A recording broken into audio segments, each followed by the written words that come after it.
Every day, your mother and father lived by one truth, a constant journey. Just a few days without food was the difference between life and death. How did the first humans on Earth survive? That day, he stopped at a river whose waters had dried up. He realized he had to go elsewhere and began walking. At night, he sat and looked up at the stars to find direction. In the morning, he heard the roar of an animal from the trees nearby. He ran quickly toward the tree. He hid behind the tree, breathing heavily. When the danger passed, he returned to his walk. He slowly made his way down toward the river. He knelt down by the river. He put his hand into the water. Extremely thirsty, he drank water from his hands. Then he lay down on the ground, utterly exhausted. Days later, he began building a simple home. He covered the top of the house with leaves and grass. A simple house, but it was enough for that first night. He began spearing into the river to catch fish. He thrust his spear into the water. He caught a fish.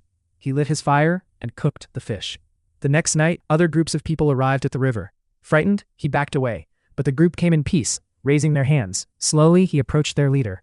They exchanged food and tools. That night, they all sat together around one fire. He learned how to make a stone arrowhead.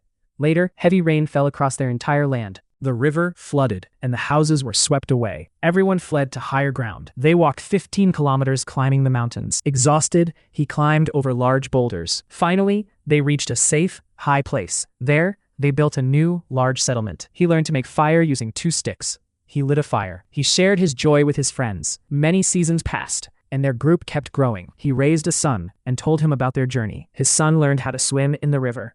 Many years later, age caught up with him. He looked back over all the land he had crossed. Years later, another group of people arrived at their land. That group carried spears and seemed unfriendly. He was terrified. He gathered his people to prepare themselves, but the other group's leader held out an open hand. Still afraid, he too held out an open hand. Their hands touched. The conflict was avoided. They ate together and got to know each other. The new group learned to make fire, and his people learned a new skill. Later, a disease broke out in their settlement. He began healing with plants from the mountains.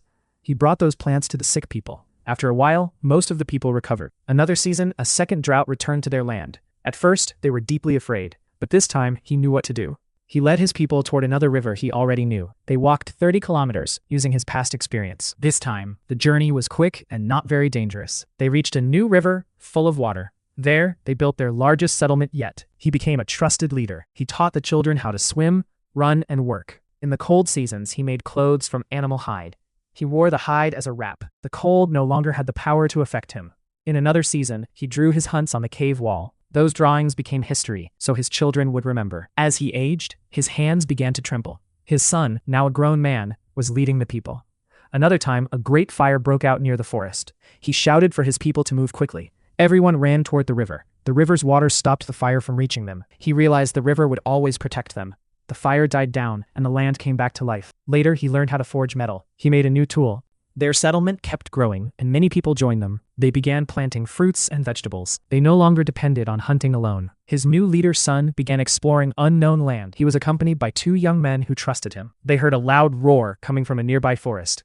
A large ancient beast emerged from the trees. They all ran quickly up the mountain. They reached a safe high place, and the beast gave up the chase. There, they saw the ocean for the first time. They had never seen so much water before. They made their way down to the beach. They walked 40 kilometers while exploring the land. He began tying large logs together with rope. He built a simple raft. He pushed the raft into the water. He used a long pole to steer the raft. The weather suddenly changed, and a storm hit. He held on tightly to the raft. The storm passed. He reached a new coastline full of vegetation.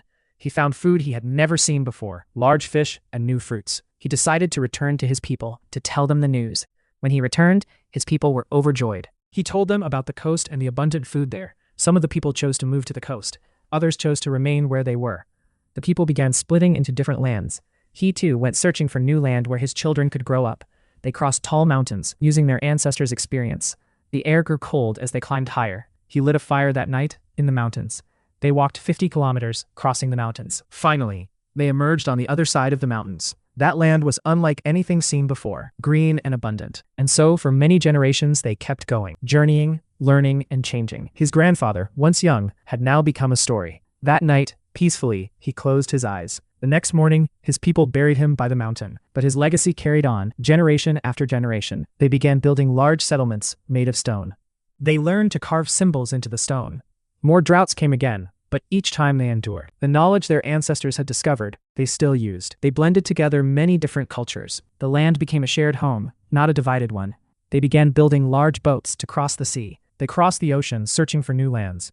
That is how humankind reached every corner of the earth. All of it began with one man at a dried-up river. One step, then another, is what shaped our world. He paused, looking back at the path behind him. He saw every moment of his journey all at once. Everything he once feared had become his strength. He kept walking, no longer afraid of what lay ahead. And that is how humankind survived on Earth, and still does.